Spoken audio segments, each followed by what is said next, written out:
Hi. Welcome to this session. Before I launch into anything, I'm just gonna... Do you know how to use Wissembly yet? Yes, mainly. Okay, look, so it's the keyword. So you need to connect. I'll just repeat it for those who don't know. Connect to the OECD hotspot with your smartphone.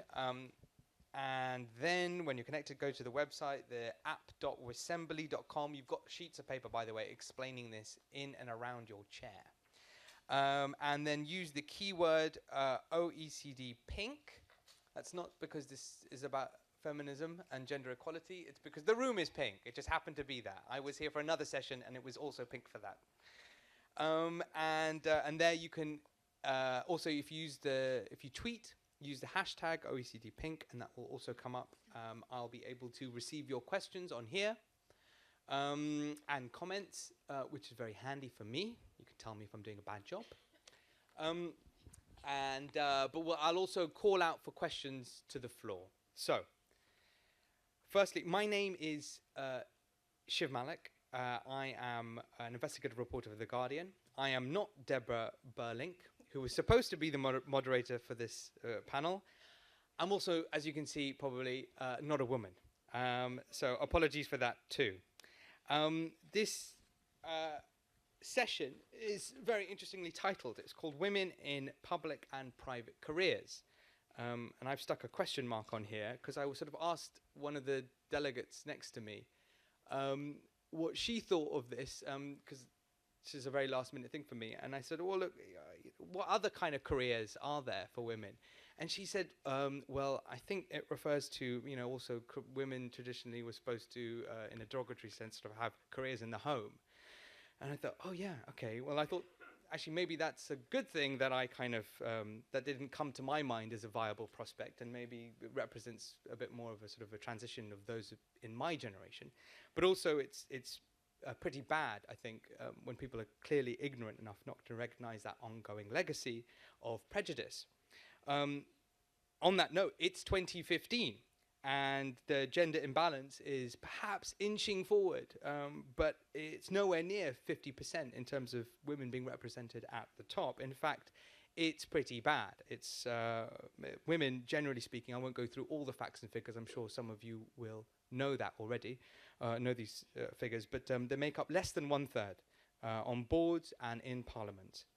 And there's few places in the world where that tops or even gets close to 50%. The glass ceiling, in other words, is very much still there. But is gender equality just about representation at the top? No, perhaps not. Is it about, it's also surely about improving equal pay and routes into careers for those at the bottom. It's also surely about shifting values and attitudes and the politics surrounding this. There's a lot to discuss. But with me to discuss all of this is Laura Liswood. She's the Secretary General of the Council of Women World Leaders. Elizabeth Yamamaro, she's the head of the UN's Heforshe campaign. On my furthest to the left is Farah Mohammed. She founded Girls 20 and serves as its CEO. In between them is Michelle Lundell. She's the CEO of Sodexo. And on my furthest on the right is Gunnar Svensson, Iceland's Minister for Foreign Affairs. So, this is just to give you one other thing. This is how the session will run. We'll talk for a little bit. I'll ask each panelist some questions. And then we're going to try and get out to you, the audience, as soon as possible, to ask you some questions, and then we'll come back, discuss some more, and then go back out for a longer question session. So get thinking of those questions, get thinking with those questions as soon as possible. So one question for you, the audience, to start with. And you can vote through Wissembly. Let's have it up there now, which is this. Are you in favor of gender quotas on corporate boards and in parliament? Are you in favor of gender quotas on corporate boards and in parliament? So vote 1 for yes and 2 for no. Wait, hang on, is that the instructions? Yeah. Okay, we don't have the question up there. Can we put the question up? The questions are there? No, the questions are not there, just the Okay, all right. So vote, there we go. Haha. So vote 1 for yes, 2 for no. We're going to come back to the and see what happens in a bit when we get the results in. So, Laura Liswood, you're the Secretary General of the Council of Women and World Leaders. It's located in Washington, D.C., and it's composed of women presidents, prime ministers, and heads of government. Sounds amazing. In 1997, you co-founded the White House Project, dedicated to electing a woman president in the United States. Not happened yet, but it looks like it might. She also you've also worked for Goldman Sachs as their MD for global leadership and diversity, and you're also the author of a book on service quality called Serving Them Right. So, let's talk about the values of women leaders. Are they different from men? Are they supposed to be different from men? And is there any point drawing any attention to that divide or similarity? You want to use your mic? Well, first, let me clarify something in my belief. You referenced the glass ceiling. I actually don't think there is a glass ceiling. I just think it's a thick layer of men.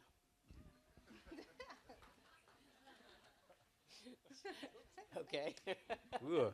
Right. That is not a pretty image. I don't know, maybe. So there's several things that are intertwined into your question there, Shmalik.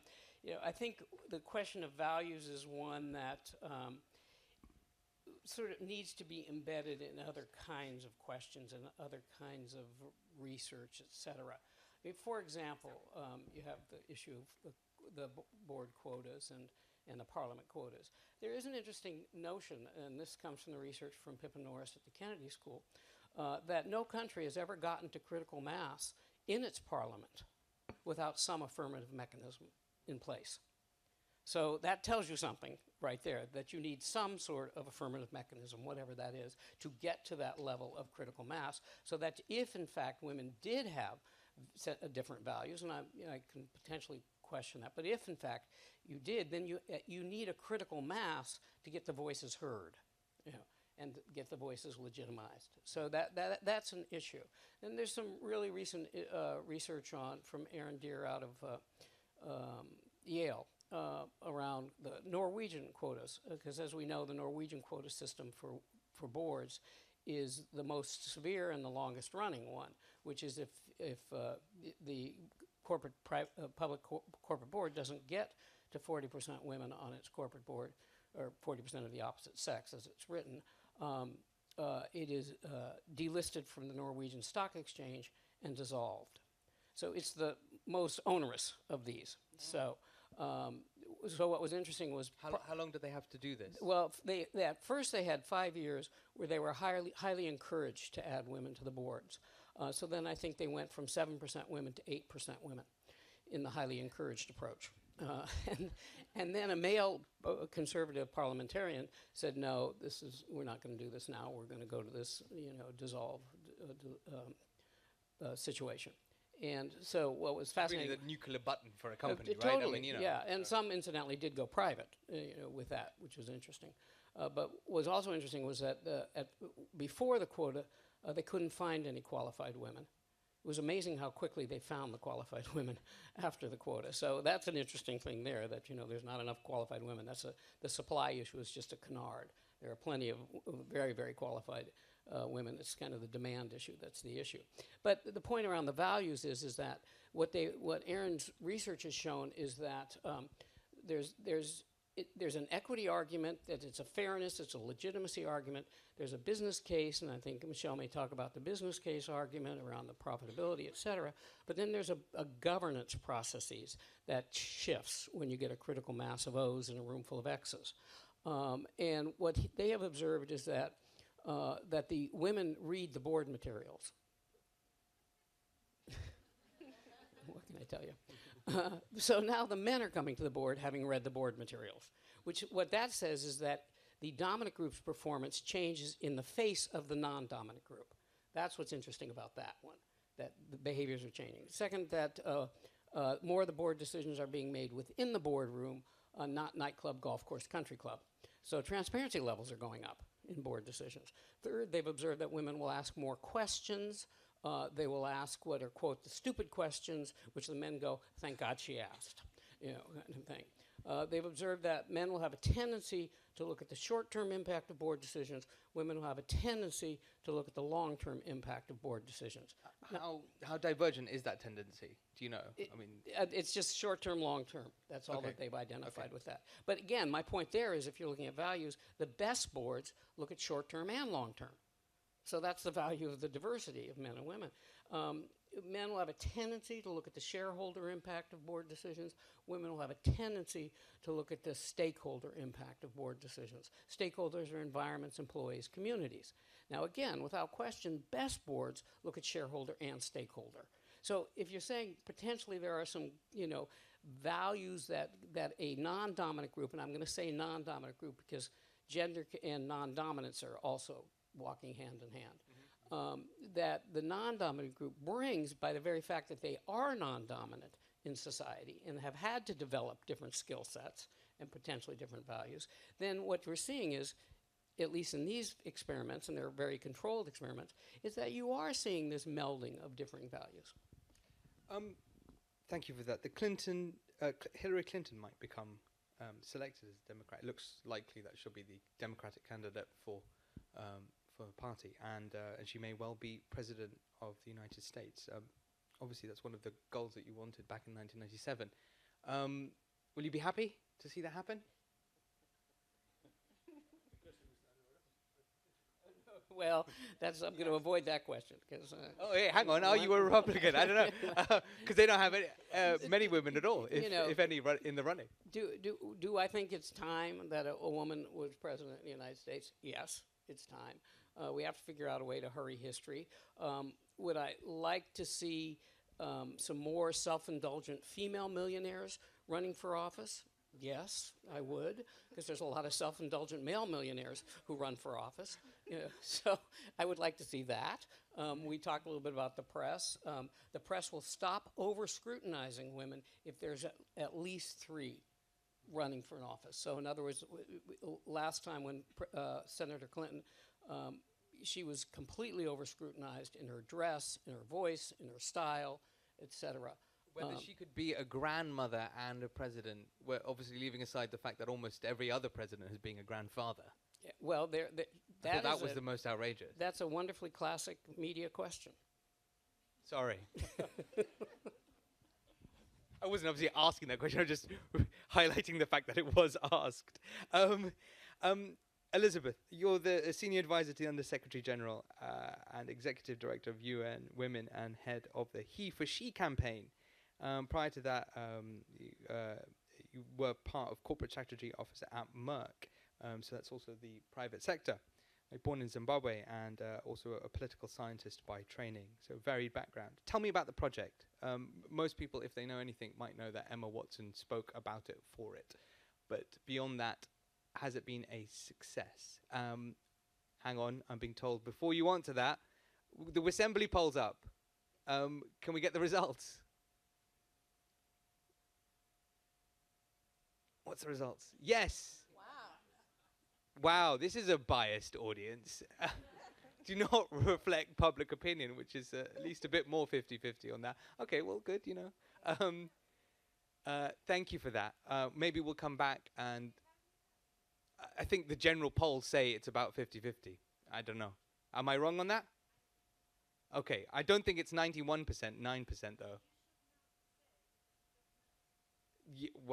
Yes, you could. I think you put me on my place there. Thank you very much. I will write to Deborah and tell her all about this experience and ask that she come back next time.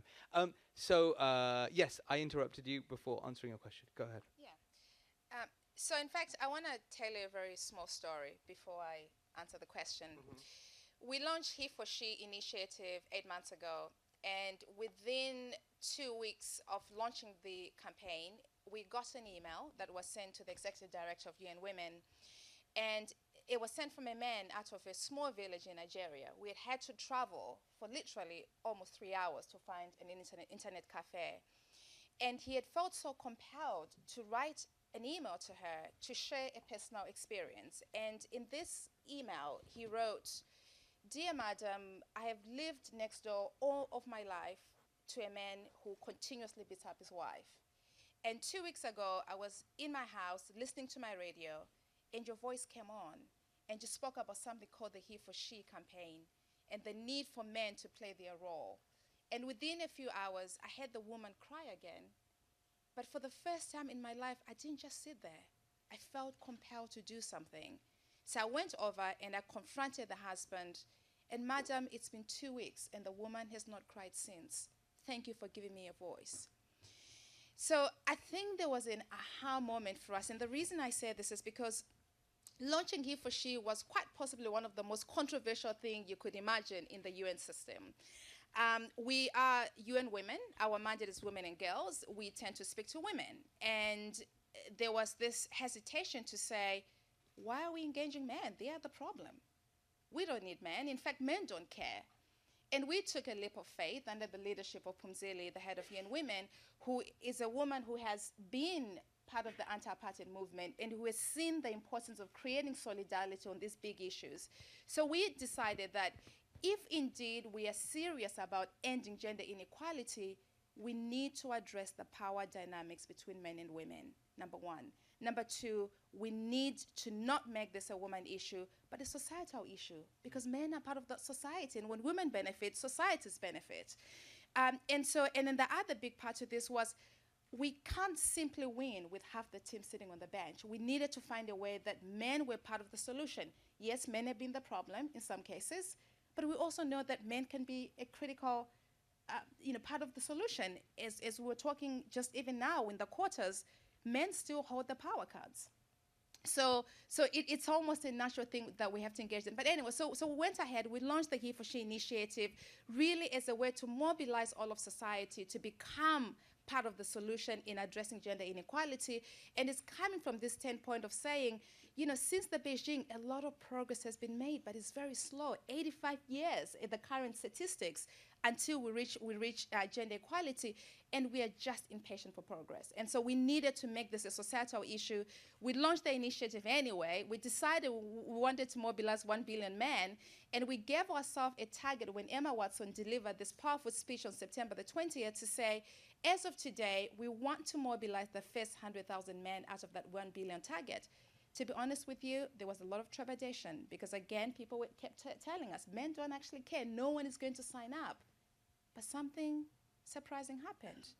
In 3 days, more than 100,000 men had signed up. In that first week alone, at least one man in every single country in the world had put their hand up and wanted to be part of the change. And within that same week, we generated 1.2 billion conversations on social media. And again, the emails started pouring in. This email from this guy, 1,000 emails a day. And so it is really about, it's a people's movement. It's the bottom up, the grassroots. But also, at Davos, so 3 months later, we then launched the next phase of the campaign, which is the Impact 10 by 10 by 10 initiative, which is looking again at the structural issues that, it's great that, the man in Nigeria has been able to stop his neighbor from beating up his wife. But again, there are structural policy issues that needs to happen at the top-down level to address inequality. And so I can tell a bit more about that in a second. I was just going to ask you then, just in terms of the policies, it's one thing to have a conversation and even a global conversation. It's not easy to do, but you've done it. On the policy side, are there things now that you can take that momentum and transition into policy? We have set ourselves a very, very ambitious goal. And, it's not worth doing it, right? Because we have built this incredible momentum, from having heads of state sign up, from Iceland is one of our impact champion, to having leaders from different sectors, the Secretary General of NATO, the Secretary General of the EU Council, to the entire members of Parliament of the EU Council are now Heforshe. The entire members of Parliament of the Swedish and Iceland government are now Heforshe. So we needed to make sure that, again, to be responsible with this momentum, let's figure out a way that we can start to talk about parity. We've been talking for a very long time about advancing gender equality, promoting gender equality. We just want to get there. And so this pilot initiative is a very ambitious, highly selective process where we're identifying gold standard setter leaders in 3 spheres, which we know are critical for moving the needle. So 10 heads of states, 10 CEOs, 10 university presidents are coming forward to become really the 30 men that are going to help us change the world. And so we already announced the first slate of commitments. Each of these, again, have to come up with 3 game-changing commitments that are not just about promoting, but really how can we get to parity. And again, very, very high level, some early success stories. Accor, the French hospitality company, since we're here in France, has committed to end unequal pay for all of its 180,000 employees by 2020. We've never been able to talk about parity.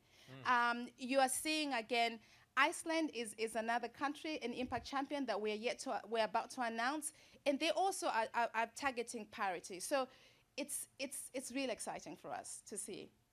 Well, thank you very much. Let's talk about Iceland, because we have the foreign minister with us. In 2013, you were appointed foreign minister, but before that, you were political advisor to Iceland's Minister of Social Affairs and a member of the Progressive Party's Committee on Gender Equality, which is the party you come from. And you were elected to Parliament in the wake of Iceland's economic collapse in 2009. Is that right? Yes. And this year, Gunnar hosted the Barbershop Conference at the United Nations, where the main aim was to change the discourse amongst men on gender equality. Why is it called Barbershop? Well, this is the question I have probably answered for most of my time. Oh, sorry. Well, barbershop, of course, is Yeah. Where do men goes to get their haircut? Up to a barbershop. What do they discuss at the barbershop? They discuss football, probably, sports, women, definitely. It could also be named a locker room or something like that. We were referring to that we need to change, how men talk about women, how men think about women, the stereotypes that we know. So we decided in partnership with Suriname to host this conference in New York. And the idea was getting men and boys together to discuss gender equality. And because we see gender equality as a human rights. It's not about, the right of my friend here to, have the same salary that I have and so on. It's about human rights to be equal in all places and all stages. So we wanted to advocate for this and try to engage men to address the problem, because if there is a problem in equality, if there's a problem for violence against women, in 90-point-something cases there is a man. The man is almost always behind the violence when it comes to women. But also when it comes to just changing to be part of the change, to have women's rights more on top of the agenda when we are meeting, we the guys. We were also trying to open the eyes for the guys in New York for that. And it went well. It went quite well. We had a lot of diplomats came together to discuss this. It was. It wasn't held in a barbershop. It was held in the UN. No, we didn't found a large enough barbershop to host the 110 men talking about gender equality. But if you know about such a large barbershop, we can try that. But the idea is to get the guys to focus on the issue. Because if we are going to solve some of the issues that we're dealing with when it comes to equality, gender equality, we need to have the guys on board. They cannot be absent when we are discussing this. Even though in politics, in the barbershop, in the companies, everywhere, they need to take part. And it was also, of course, meant to be a supportive support the initiative from Young Women, Heforshe. And in Iceland, I think today we have 1 out of 20 men have signed up for Heforshe. It's about the same, would be 1.5 million people in UK. I think there are 35,000 that have signed up for Heforshe in UK. How many guys in this room have signed up for Heforshe? 2? Both Icelanders? Let's figure. 2, both Icelanders? Well, okay. Well, so let me ask you slightly different question, but related nonetheless. On the field of education, men now are, in the last 5-10 years, seem to be actually failing and falling behind in quite dramatic ways in the arts, especially in higher education, in the arts, and even in the sciences, behind women. What's going on there? Why, when you level the playing field, perhaps, then do men fall behind so dramatically? That might be too strong a way of putting it. I don't know. Well, I think I cannot answer this question with a simple answer, but I hope that the main reason for the change, I hope it is that women has, taken the step by themselves, getting more education, because they have to, well, until this day at least, they have to try to beat the guys to get in the boardrooms, to get, behind the wheel of the company and so on. So hopefully this is something that is coming inside from the woman. I think, at least in Iceland, what we have done, that we did simply, encourage women to get a better education. But at the same time, we did not, say to the guys, do not get an education. But this has happened over 30, 40 years. And there are some reasons why it happened, mainly maybe because Laura's friend, Vigdís Finnbogadóttir, was first elected head of state in general elections. Incidentally, it's also the front cover of The Economist this week, so it's kind of apposite.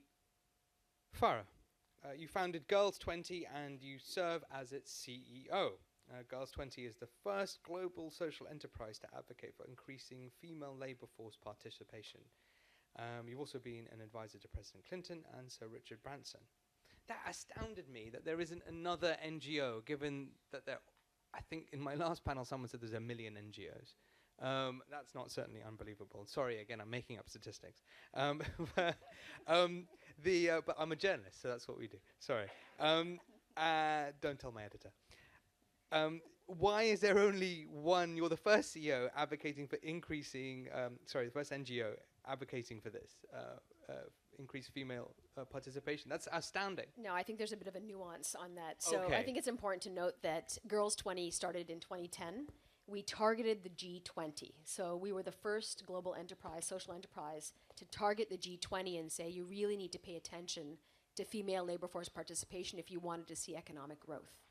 So, I think we're doing our part. I think what we've got since 2010 is the perfect storm. We have people like President Clinton, we have Prime Minister Abe, we have an OECD conference, an IMF, and World Bank who are really championing the issue around female labor force participation. For our part, when we started in 2010, we didn't look at gender per se. Now, there's not one agenda on the global stage that doesn't have gender. When we started in 2010, we didn't hear about female labor force participation as a direct impact on growth. Today, this is an accepted position or point of view. So I think the point is we started in 2010, we targeted what I like to call the other G20, and we looked at them and said, seriously, you can't have 50% of your population sitting on the sideline. And that's what really put us in a different position, I think, able to say, you are our target and you need to make changes. So I think the minister, you had a very good point. Are men falling behind or boys falling behind, or are women moving forward? Competition is a fantastic thing. And I think what we're seeing now is people understanding there is a very valid role for women, whether it be in the private sector, the social profit sector, or in government. And the public sector is a big part of that. So from the point of view of seeing where men and women end up, I think you can't just say you have to have government fix something or the private sector or the social profit. They all have to be working toward the same goal. You said before you don't like to use, or you never use the word equality. Why? Well, I think, we've gotten ourselves into a conversation around things like feminism and equality. And I used to say, before I even took this job, why is equality good enough? Why do we just want to be 50-50? Why don't we want to be 80-20 or something like that? And my point of saying that is, I think parity is important. I think language matters. And I think we get ourselves into this zero-sum game where we start talking about what do men lose if women gain? And that's not the conversation I want to have. I don't think you empower a woman by disempowering a man.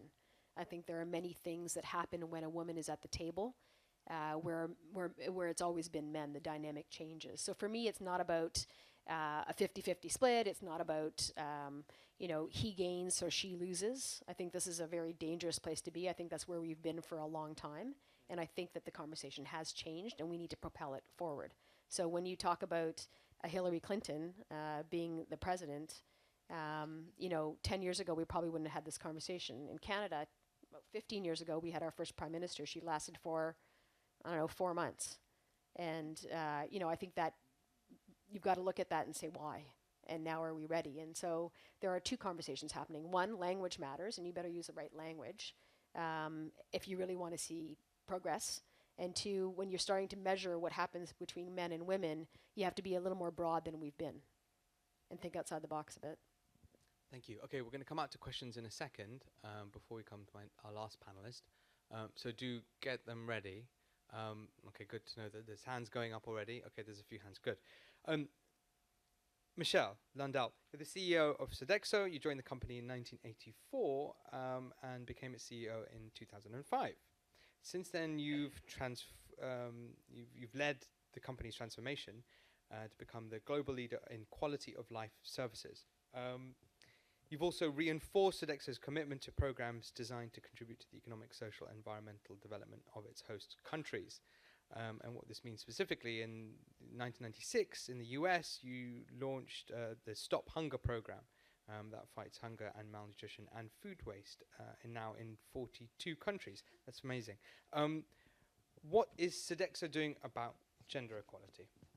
And obviously you have a board. Is your board equal, gender equal, or approaching it, or what's the ratio? Good afternoon.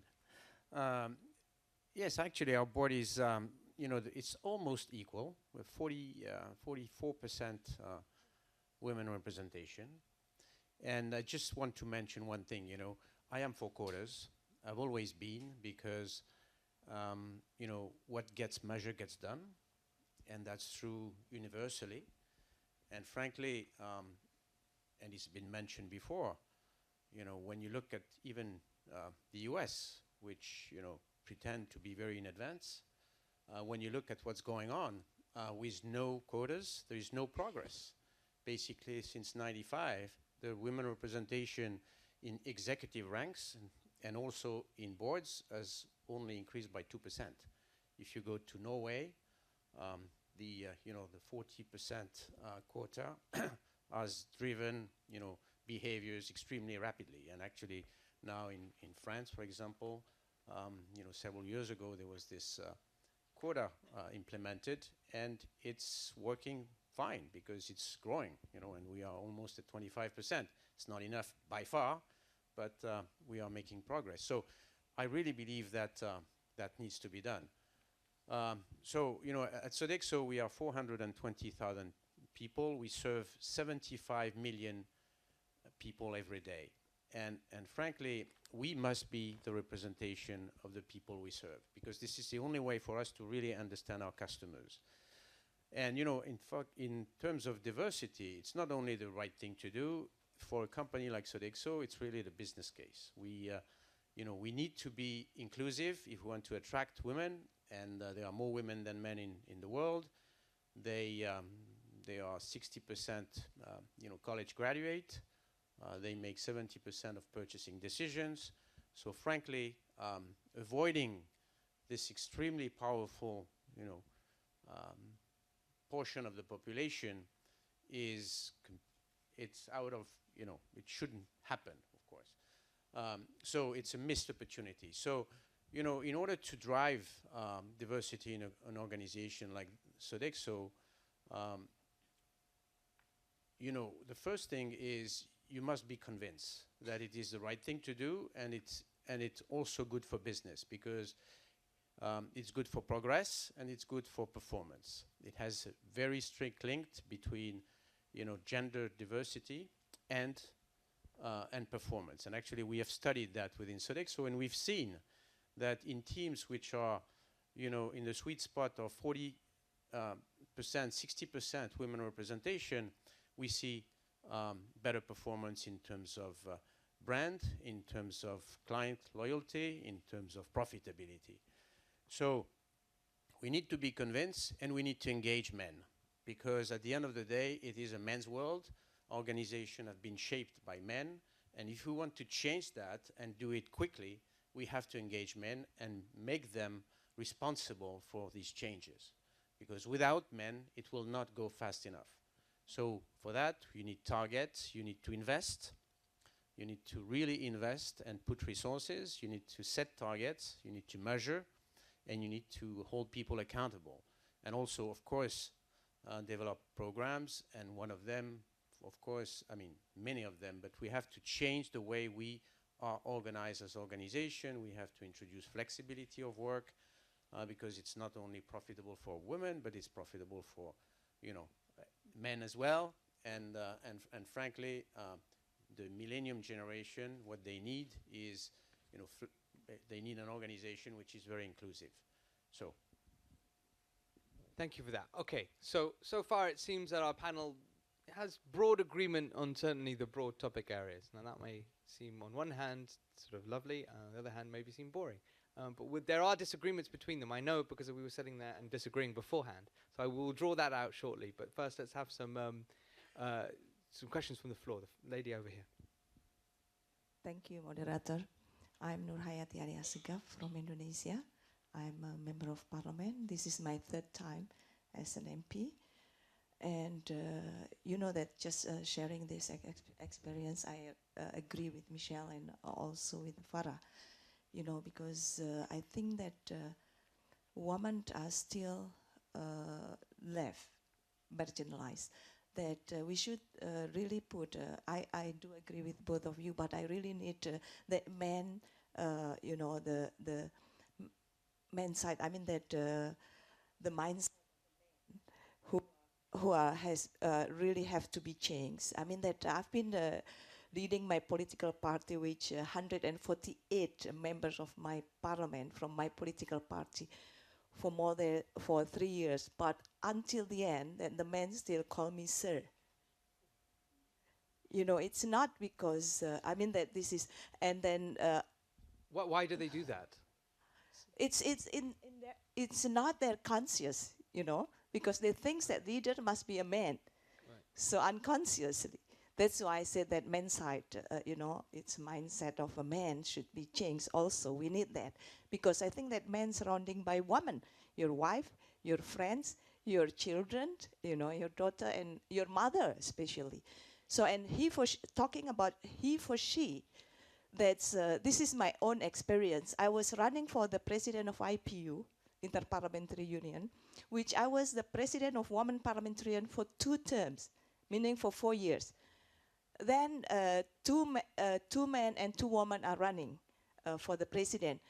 And the title at that time, the icon was he for she. And who came up as the president is a man. You see, and was the title all the woman at that time. So this is the fact that we still face.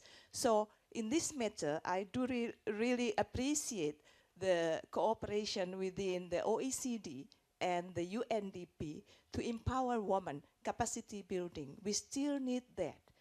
And we've been talking to the Tatiana that we want to have a project also in Indonesia, especially for national and regional district, for the district, because in my district we have 30% quota we need it still. Because otherwise we don't have quota, then we will never have women in parliament. So you think quotas are very important as well? That's very for affirmative action, yes. And later on maybe it's no need, but now it's still needed. And what's the situation? Sorry, now I'm asking you some more questions. Yes. In terms of education is often seen as the ability to empower women. And is that getting better? Is the situation getting better in Indonesia? Yes, for women? you know that women in most university, women are having the first rank. In most university, women are there. The girls are there, but that's not enough. The most important is financial independence.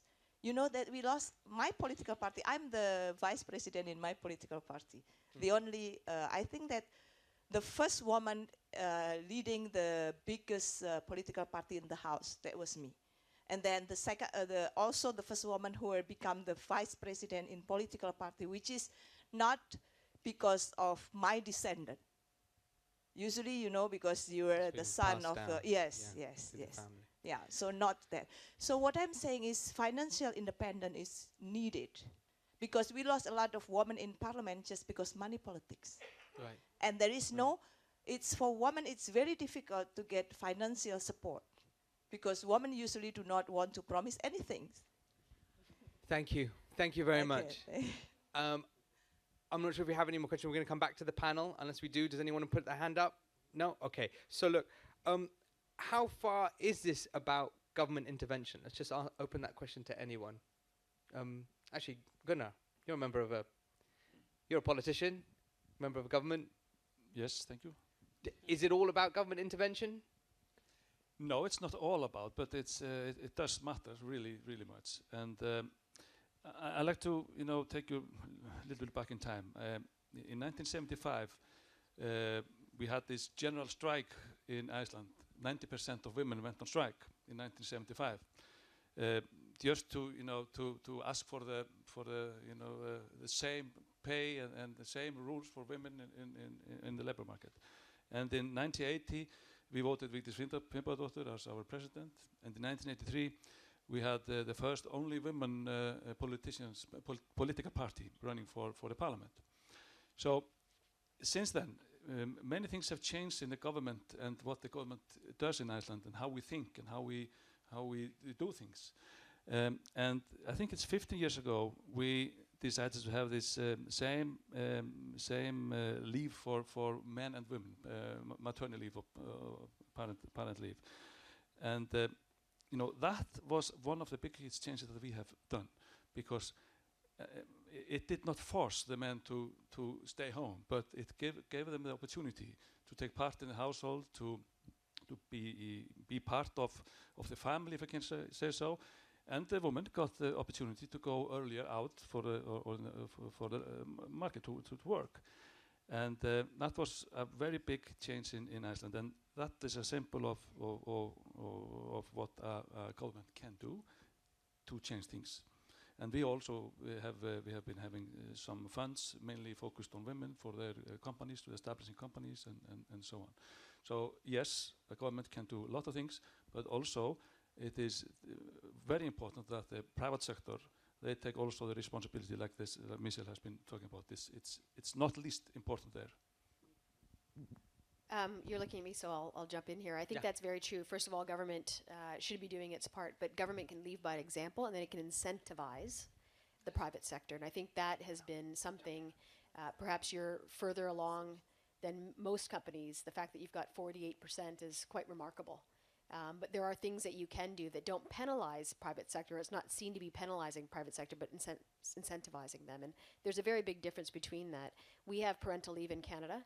When it first came in, it was not, it was very controversial. And what it allowed people was to start thinking about things differently. It just was a mind shift. And that was a trickle-down factor. So how does your parental leave scheme work? They all work in so you get in Canada, you get a year off if you have a baby or you adopt a baby, and that can be shared between the husband and the wife, or the man and the woman. So a guy could take the 8 months and a woman will take 4. And there's a flexibility to this. And that's what I think is key, that you don't mandate it. You say, we are going to incentivize this. Companies do this in some cases. They top up, and some companies decide they're not going to top up. But they must be able to guarantee that when the woman returns to work, she will have that job or a job that is similar. And so there is a regulation that's the part of the equation, and then there's the incentivization. And both of them have to go hand in hand. I don't think you can say to government, it's up to you to pay for everyone. There is a role, the company does benefit, and the responsibility has to be shared. What's been the results of this? It's been it's now been in place for a number of years. I don't think it'll ever be taken out. I think that's an important thing. I don't think that our government will shift and that'll be something we take out. I think that it's been very beneficial to the men, the women, and to the companies. And I think you've seen more women return to work. Many of my friends, many of my colleagues have returned to work, and their husbands or their partner has stayed at home. And so I think this is a trend in a positive way. Elizabeth. I just also wanted to add something here that, it is my personal belief that we simply can't address gender inequality without addressing the power dynamics between men and women. But I think another important thing to point out, because we're a global organization, I think it's also looking at every single sector within society, right? It's a societal issue. So the private sector will have their role to play. The government must play their role, and especially around the issue of policies. A lot of the policies are there. They were agreed in Beijing. They just haven't been implemented. So again, a renewed commitment from the governments to do that is critical. But also the role of the media, the role of traditional leaders, village leaders. But I want to point this to you because you're in the media, and I think the media has a lot to answer for the way that women are being represented, whether it's the positioning of women in the media, but it's also even just the voice of the women in the media and women shaping the dialogue on issues that matter to them. I wanted to just raise that at the end so you can all give me a kicking properly. So we'll hold that back for one second because there's a lot to discuss there actually about the role of the media. But let's just go on. You wanted to come in. Yeah, just if the government has the rules and the environment for both sectors, okay. Both men and women can have the same opportunities on the labor market and to stay home, because we have seen that it's not impossible to have both a career and a family life. 80% of women in Iceland take part of the labor market, are working out of the home, and still they are getting education. And I think one of the reasons that make this possible, if we can say that, is that we enlisted this parental leave, the maternity leave. Yeah, and we have quotas on boards. Okay. No, I just want to mention that the role of private sector is very important, because we have to create inclusive company where men feel comfortable, and it's not, it was not the case at my generation, for sure, and it's changing, but it's not changing as fast as we believe. And there are a lot of stereotypes, and organizations are really play a very important role, and being very, very open and flexible with all these issues. Yes, we can cover it. Just on phones, do keep them off. That was very cool, but yeah. So. I just want to add to that. I think what we have to also recognize is in the barriers, they're not just regulation barriers, there's cultural barriers. And different companies in different countries will face different things. What's going to work, and we all know this, what's going to work in China is not going to work somewhere else, and vice versa. So I think governments, we've shown success now in places like Iceland or wherever we look at where that happens. In companies, I think best case or best practices have to come out. What did work? We talk about ensuring X, Y, and Z. What do we know is best practices? How can you show that actually helped the bottom line? That's the story that needs to be told. And then from the cultural point of view, I think that's a whole different, there's a whole different field there that you need to talk about, and understanding there are cultural barriers. Mobility, for example. In some countries, women can't drive. They can't go by themselves somewhere. How are they supposed to get a job and be part of the labor force? So there are cultural barriers we need to face. So I want to reinforce what she was saying. I think it's three legs of the stool, which is the public sector, the private sector, and the civil society sector. And then sort of the odd stool leg is the media. We'll leave it like that for the moment. But, national governments can take things to scale in ways that civil society, for example, cannot. The private sector crosses boundaries. They're global, the big ones. They can affect change globally in a way that a national government can't. Yes, you have the intergovernmental agency organizations like the UN, et cetera, but they don't, they have a certain level of power. And then the civil society is the one that really can help shape the culture. And I'll give you kind of a small example of how that works. In India, there's a quota system in India at the local village level, at the panchayats, which mandates that 1/3 of the city councils have to be women, and it's kind of a rotating kind of thing. And the first round of these were women whose husbands had been in the city council. That was the first round. The second round was kind of a combination of independent women and women whose husbands were in the city councils. By the time they get about the third, fourth round of it, it's pretty much independent women. Now, what was most interesting about this, not only were they able to articulate and research that local budgets had shifted, from major infrastructure to healthcare and education and things, so they could actually identify the impact of the 1/3. But what I thought was interesting from a culture perspective, this is MIT's research, that the preference for sons goes down in these places that As in have families preferring to have sons rather than daughters. Right, but now that the daughter's now an economically viable entity, she's a powerful entity, so that then you're moving into the culture shift, which you probably couldn't have done without the governmental policy, but it did help shift it. So this brings me to another question, which is, we often talk about glass ceilings or a layer of men. I think you said it before. A thick layer. Oh God, yeah, a thick layer of men at the top. But do we, if you want to see it through this perspective, are we talking about the 1% of women breaking through? In essence, that would always be economically speaking, the 1%. Hillary Clinton's always going to be in the 1%, if you want. And we sort of have a danger of leaving behind the massive both issues and the actual number of women who will economically be at the bottom and but still be unequal with the men around them. It's a longish question. I'm looking at you, Farah. No? Elizabeth? No, Laura will take it. Oh, thanks. Thanks, Elizabeth. Yes, we already know that there's these inequality gaps and that some policies will affect, certain groups. But I think, again, that's the role of civil society. That's the role of the UN to actually get to the impact level. But also that's the role of the private sector, because the private sector is out there selling to, the local people and the local communities. They're the ones hiring for the jobs. We can talk about the 1% of the corporate boards or something like that. But, you have to say to yourself, okay, how do you get people to change? Because that's really what we're talking about here, right? We want change. And change goes from the unthinkable to the impossible to the inevitable. But somebody has to think about it. Someone has to say it's possible, not impossible, and it goes to the inevitable. And this one more, because I'm fascinated by how change works, because this is what we're talking about.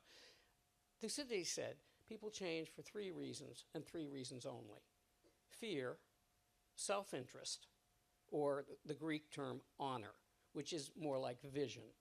Having a vision of where you want to go. So Michel has a vision of where he wants to go, kind of thing. And so that's going back 2,500 years. It is, but it's still quite relevant. Okay. Why do people change? Pain, gain, or some sort of vision?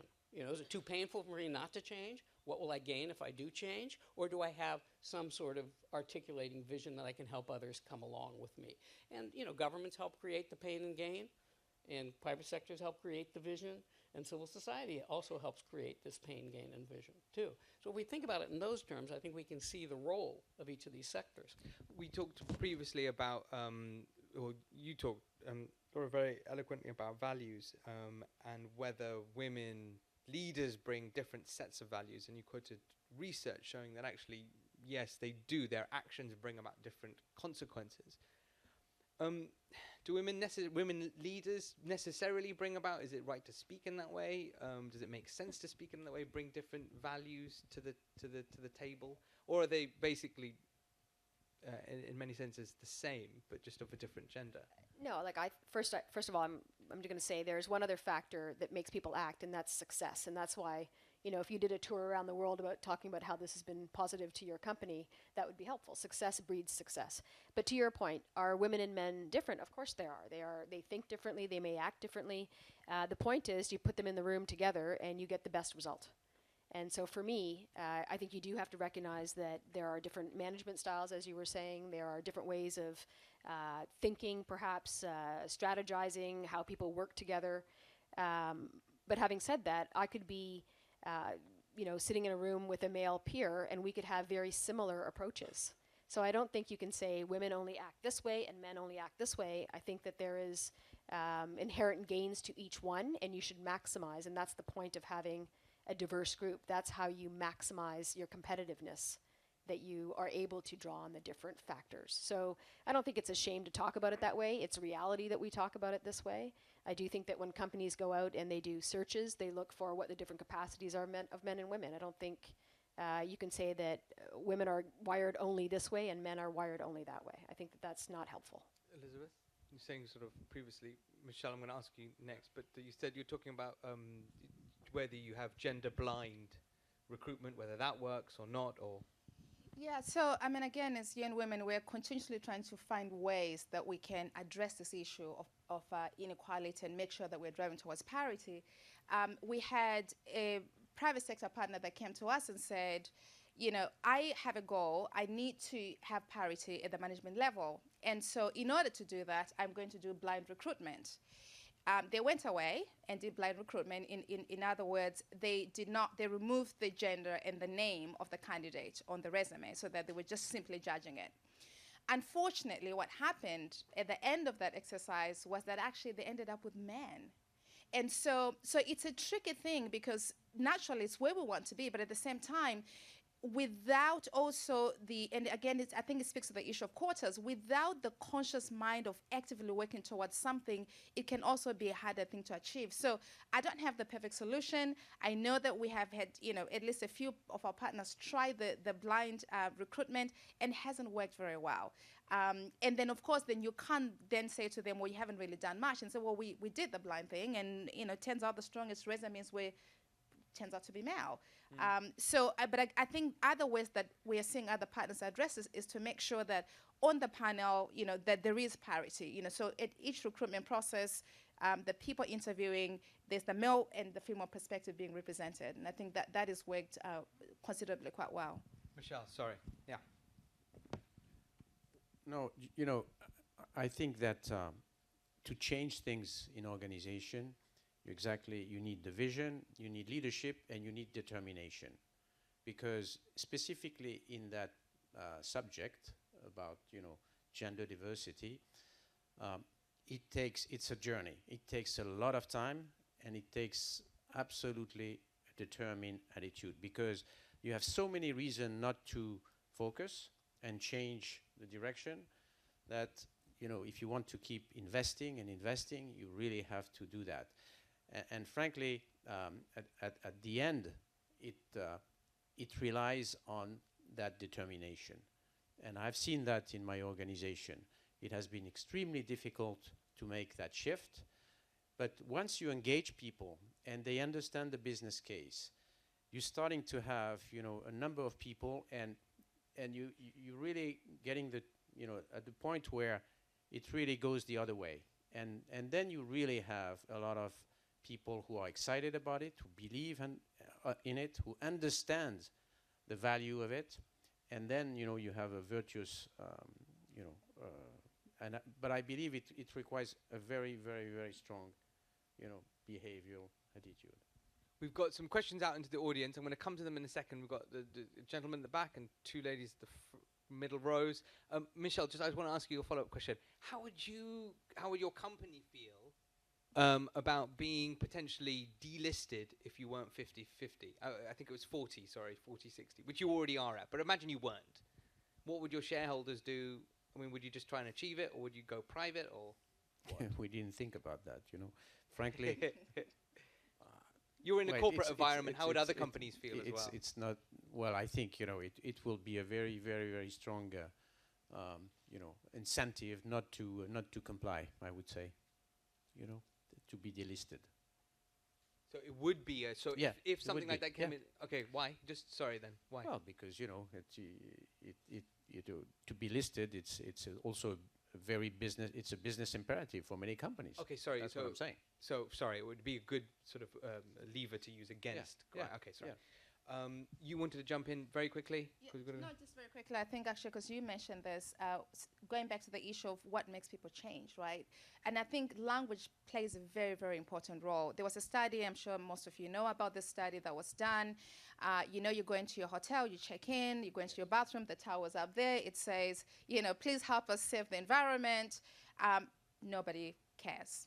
People continue to put their towels down. The hotel decided to use a different messaging, and they said, you know, 64% of the people that stayed in room 301, where you are, chose to hang their towel. And people started hanging their towels. So, and I think it's so important as we talk about gender that we are using the right messaging as well. And another very quick thing that happened even with the Heforshe, we launched the Heforshe. Right now, the website is going through the next phase because we got a lot of feedback from young people in particular that say to us, listen, the language that you have there is very disempowering. You know, you are talking about achieving gender equality in 85 years. I look at this as a young person and I'll say, I'm going to be dead. Why should I care? And so, you know, they said we are a generation of instant gratification. We want to know that if I take an action today, it's actually going to matter. And so, you know, as to quote Martin Luther King, I think we need this fierce agency of the now with gender equality. And I think that's a big thing that's missing, you know, making sure that it's something that is actionable, that we can all achieve if we change our actions starting today. Okay, I haven't forgotten the questions about the media. Don't worry, I'm not trying to just censor that. We've got a question at the back, the gentleman over there. Yeah, Austin Tyler from the Corporate Affairs Division of the OECD. On the topic of women on boards, I think it's interesting when we look across the OECD that the highest performers, Norway, France, Sweden, Denmark, have taken very different policy approaches to the question of women on boards.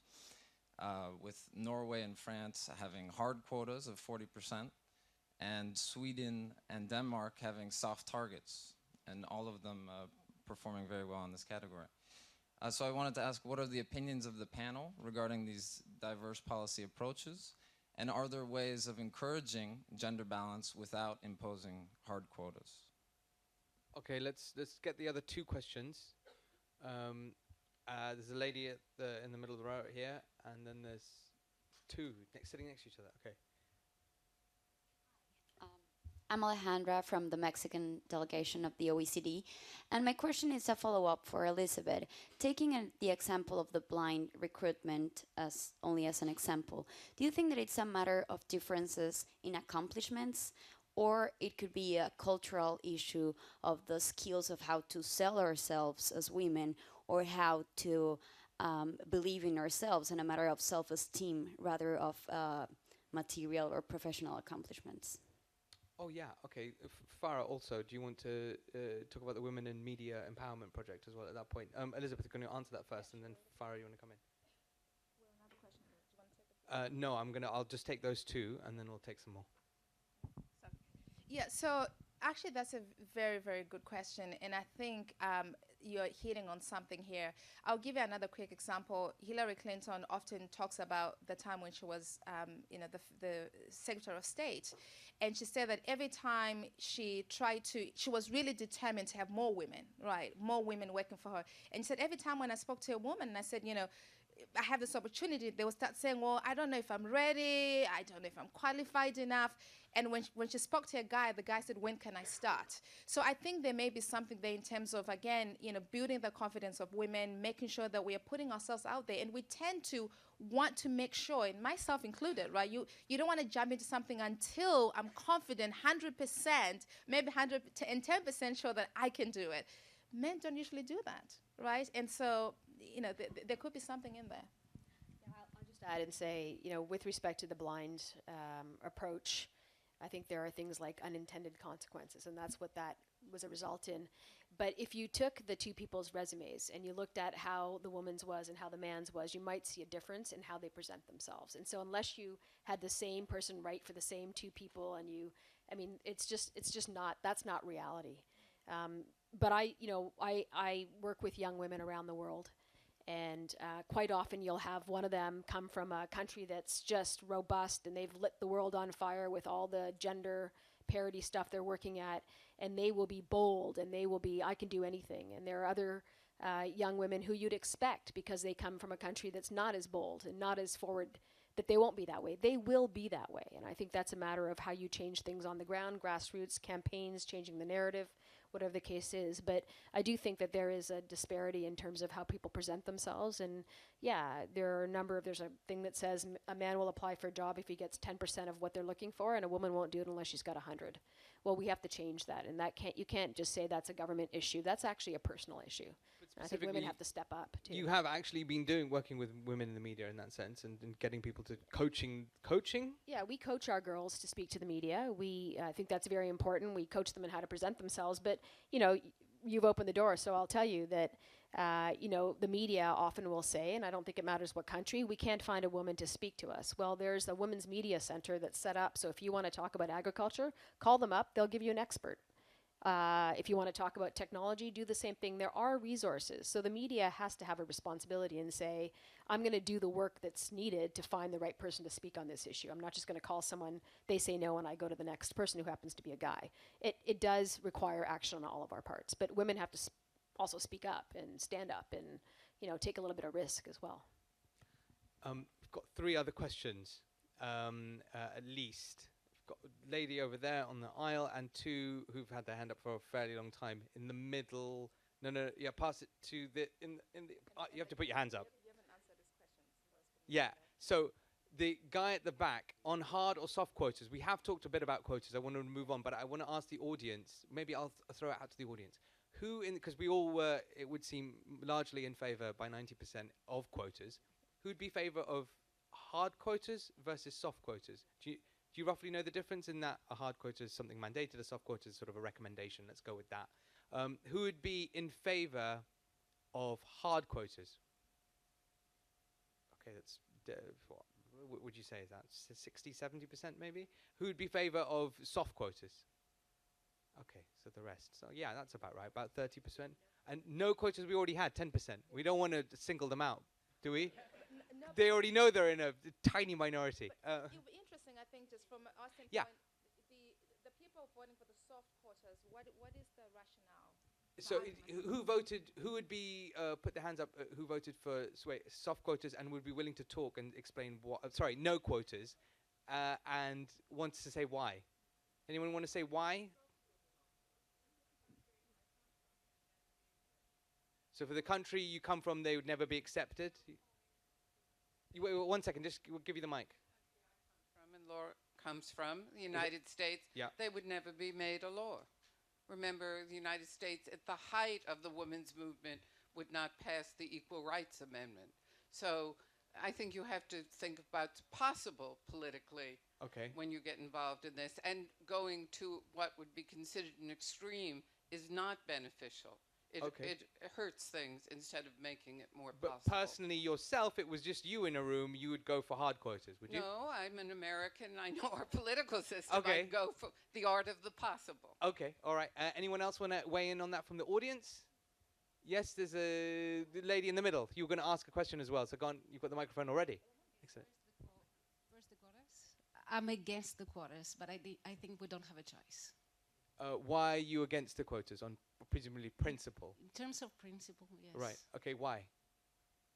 It's like giving a chance that it's not deserved. It's like compete for something that you will be able to achieve without having those quotas. Okay. Now, you also had a question. Do you want to ask your question? Actually, it was not a question. I just wanted to add up on the question, on your question about different skills between men and women. I was surprised of the question. I think it was irrelevant.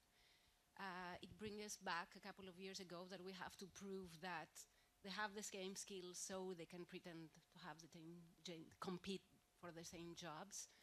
I think it's irrelevant. The women are shaped differently because it's years and years of different treatment. So they do act differently. They express themselves differently. They don't have the same self-confidence. This is obvious. But for me, in the long term, this is irrelevant. It's not okay. Thank you. And the woman next to you had a question as well. My name is Anna. I'm here with Global Voices Australia. I just wrote a paper about increasing women's participation in science, technology, maths, and engineering. And there's a whole range of recommendations of things that have been successfully tried in in countries in the OECD. But one of the difficulties I ran into in writing the paper, and something that's already been touched on, is that there are a variety of factors that interplay with each other that lead to women's inequality at any given point in their life, and that includes their appointment on boards and their participation in other careers.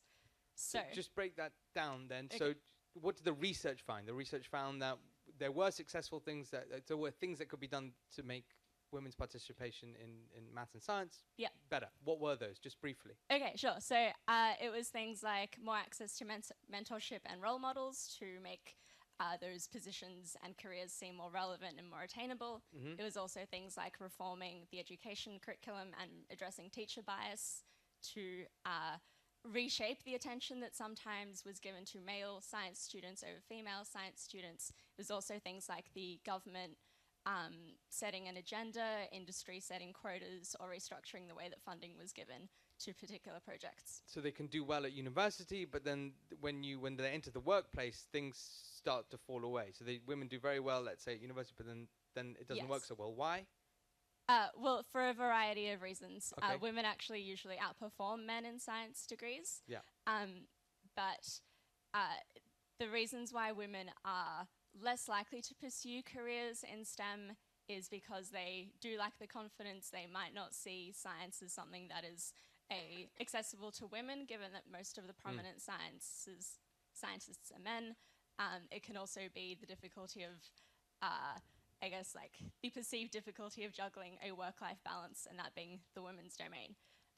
So given that there's a variety of factors that are present to probably different extents for different industries, does anyone on the panel have any experience or has any recommendations for how to best assess the barriers that women face that are the most relevant, and therefore where to target the solutions? Okay. Wait, hang on. You might have to break that down, but unless you, Farah, you want to go at it, or Gunnar, Laura? I think one of the things you might do is look at the gaps between men's perceptions of barriers and women's perceptions of barriers.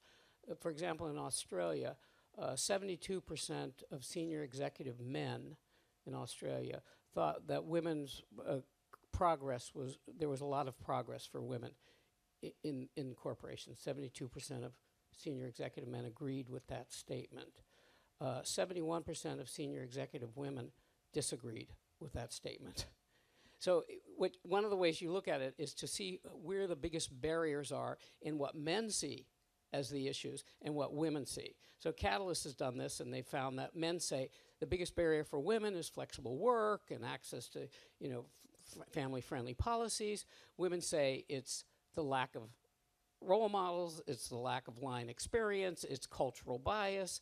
So when you start looking at how men are seeing things and how women are seeing things, you're going to begin to see some of the differential where you're going to have to close those gaps in perception, because otherwise dominant groups aren't going to change if they don't see that there's any real problem that's going on with this. Let me just put couple of more points to some things. The role modeling thing is very essential.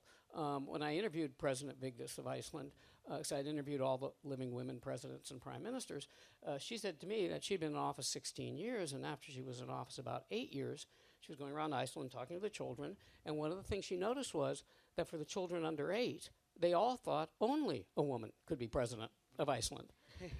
And the boys had to ask if they could be president of Iceland, because they had never seen a male president. Now, with reference to differing styles, I spent 3.5 hours with Margaret Thatcher. She took on the coloration of the species she was trying to invade. You'll get that in a minute.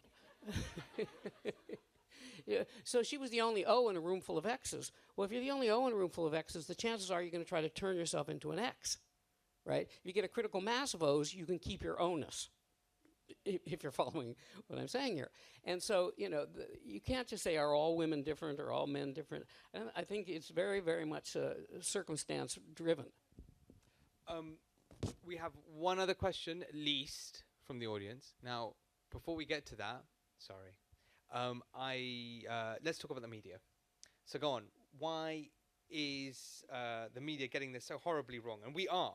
I can only really talk about the British perspective here, but I know that on our premier news programs, women are vastly underrepresented. time and time again. It is actually complained about. Social media has been great in actually raising this issue, but that doesn't mean that anything has been done about it. And more than that, even my newspaper is guilty of when a female politician ascends, they will comment on her style, how she looks, whether she's wearing the right shoes, and the fashion column will do a fashion thing about it. And you know, we're supposed to be the leaders in that sense as the Guardian, certainly in our country, of avoiding this. Why does it go on? What's wrong? Well, I think we all have something to say, so I'll make mine quick. Yeah. I think there are a couple things. One, you know, I'm really sick of the conversation about who's wearing what pantsuit. I really don't care, and I think people should stop caring. You know. Two, I think that we live in a 24/7 cycle, and people are in a hurry to get the story out, and they don't always have, or they claim not to have the time to actually do the homework to find the right person to do the speaking. And so they find a woman, or they don't find a woman. Representation's a big deal, and you actually do have to put the work in to find the right spokesperson. And I don't think that exists. And the third thing I will say is you know, I live in a country where we continue to have this conversation about what a woman wears, what does she wear, how does she look, and women do it too. So it's not that only men journalists are doing this. Yeah. We have to, you know, I think recognize the fact that this is lazy journalism, I would call it. And we just, you know, the practice has to stop. I don't know how you incentivize people not to do it, but, you know, I'm at a loss for words. I used to work with the media all the time, and my boss was the Deputy Prime Minister of Canada, a woman, and they would talk about her voice rather than what she had to say. And things have changed a little bit, but they're not changing fast enough. Do you think that kind of conversation has stopped now with Angela Merkel? I mean, I know it certainly used to go on very much at the beginning when she started, but I think it feels like it's stopped, but that's maybe it's just she's been in office long enough there's either nothing more to say, or people have respected her enough to move on. I don't know what the case is. Anyone from Germany here who might want to touch on it? Yeah, you were nodding before, so go ahead. Do you want to say something on that?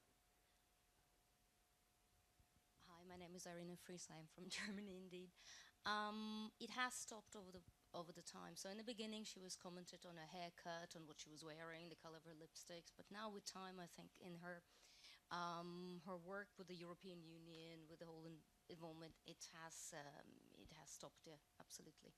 So she's more commented on the political influence and on the initiatives that she's driving, and how actually she's leading the European Union on the initiatives. That has been noted, yes, absolutely. Right. Okay. I know you wanted to say something. Just a couple points on this. For example, you picked out Angela Merkel. You have to watch a little bit what happens, which is called possibility and frequency. It is possible a woman won't be scrutinized for her persona. The frequency at which it actually happens is much greater. So you kind of have to watch out for the one-off anecdotal, because it's a possibility frequency issue. The second thing is Gina Davis is doing some really interesting work. We all know Gina. She's doing some really interesting work. She's looking at thousands of movies. She's looking at thousands of movies. She's looking at race roles. She's looking at gender roles. She's looking at who's the perpetrator, who's the hero, who's the victim. And she looked, for example, at crowd scenes. And if you thought about it, you think, well, crowd scene, 50% women, 50% men. If you even thought about looking at a crowd scene, 86% men, 14% women, over 2,000 movies. You know. Why would that be? I mean, that's a strange thing, because it's extras, you know, you think extras you can pick from any gender? Well, I think what's happening is that most directors don't even notice that they've got, you know, this kind of thing. The top 100 grossing movies in the United States, men had 3 times the speaking roles of women. You know, the top 100 grossing movies in 2014, African-American men had 3 times the speaking roles of African-American women. So, you know, we may not notice that, but that's having quite an impact on what we see as archetypes of who people are. And I think just to add on to that as well, because we are UN Women, we officially partner with Gina Davis for this first ever global study on women in the film industry. Is this the Gina Davis, the actress? The Gina Davis, actor. yes, Yeah, yes, sorry, yeah. her. And so, I mean, one of the other things that came out of this is that, you know, when women are portrayed, they are mostly portrayed not in decision-making position. They are the girlfriend, the wife, the mistress, the princess, and also, you know, twice as likely to be shown nude than a man. But one of the other things that I wanted to speak to you about the media, my own beef with the media, 2 things. The UN, we work a lot with goodwill ambassadors, so celebrities.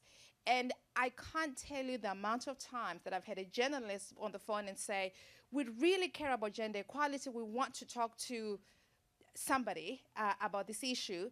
and I go, okay, I can give you these 3 subject matter experts within UN Women or within the UN. They go, no, is this celebrity available? Is this? And I go, they are not the subject matter experts, and they want the thing that sells. You know, they are not really interested in people that actually know the content. So that's one thing. That's a generalized thing. You know, if my editor goes, you want to interview an expert or Brad Pitt, they'll go for Brad Pitt, right?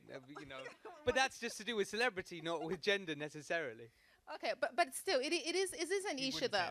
It is an issue, and then I think the other thing, you have a responsibility, because a lot of young people consume their knowledge from the media. It shapes their minds, it shapes their perception on even how to treat women and how to be even as young women. So again, I think we need, and UN Women, we're trying to do a lot of work to find a way that we can work with media as partners to help us shape the agenda in the way that it needs to be shaped.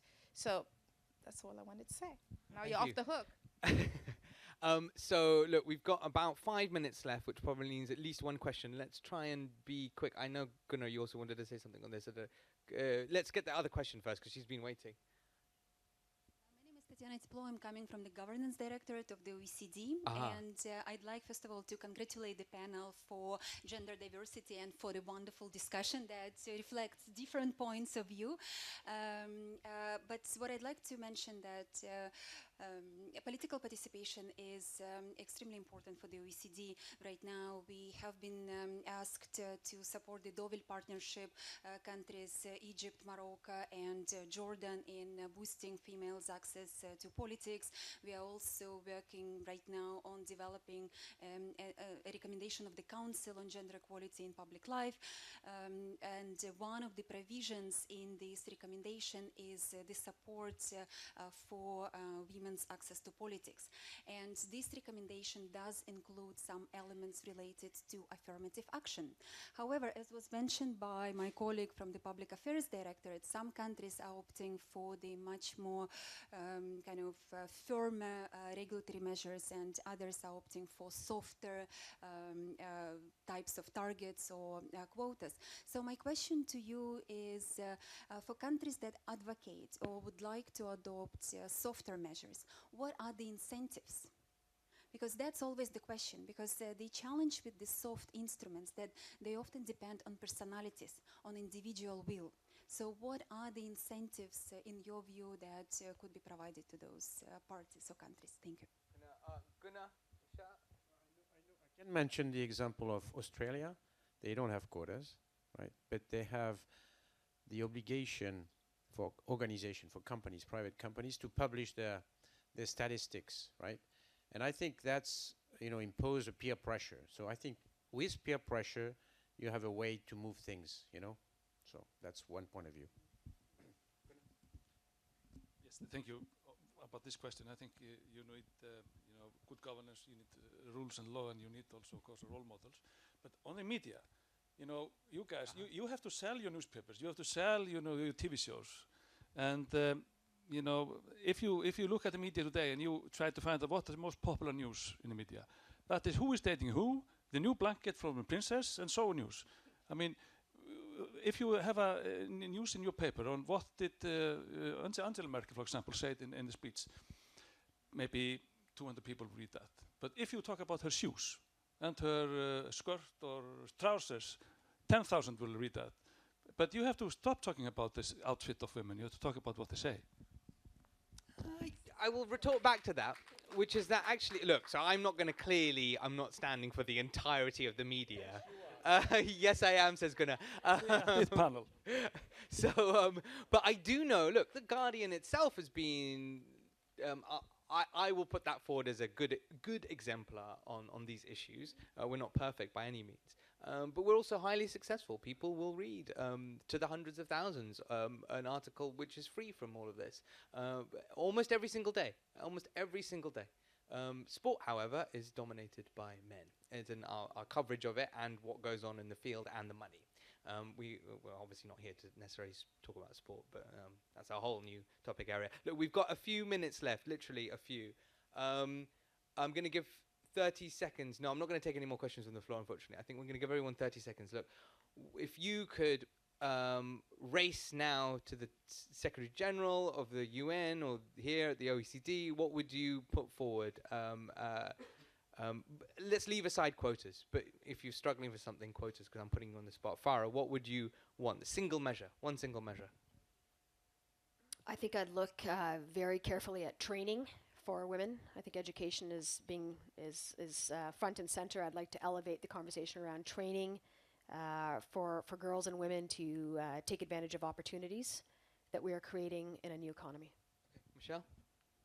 Well, I'm not a politician. No, but you're a very powerful CEO. Let's go with that. Well, you know, I think I would. We were talking about quotas. I think nobody likes quotas, but targets are indispensable if we want to change things.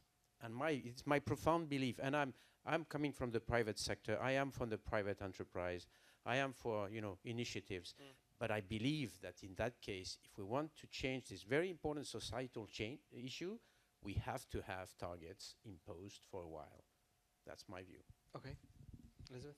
So my request is MDGs have done phenomenal, but we missed a huge opportunity to really drive towards gender equality, and UN Women has been working tirelessly with the post-2015 agenda to have a standalone goal number 5 on gender equality. So I would say, let's make sure that goes through. Let's have a standalone goal, a standalone budget, because again, women programs continue to be heavily underfunded, including UN Women, 2% of the entire UN budget, which is really nothing. Consider that we take care of more than half the world population now. So that's my thing. Goal number 5, standalone goal, standalone budget. Dora?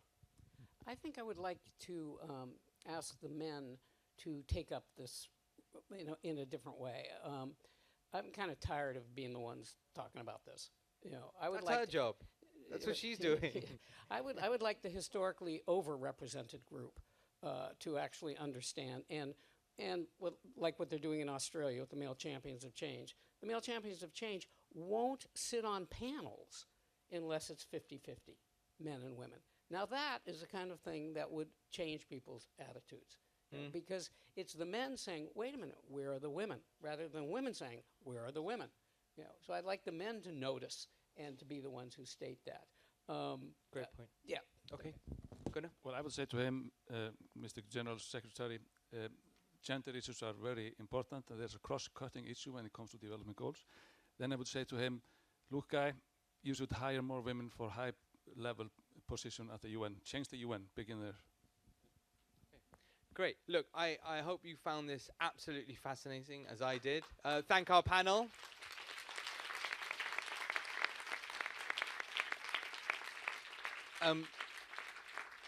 There were plenty of other questions. We could have talked. We could have gone for another half an hour, I'm sure. But look, it's late. There's someone already yawning. Aha, I saw you. So enjoy your evening, and thank you very much. Thank you.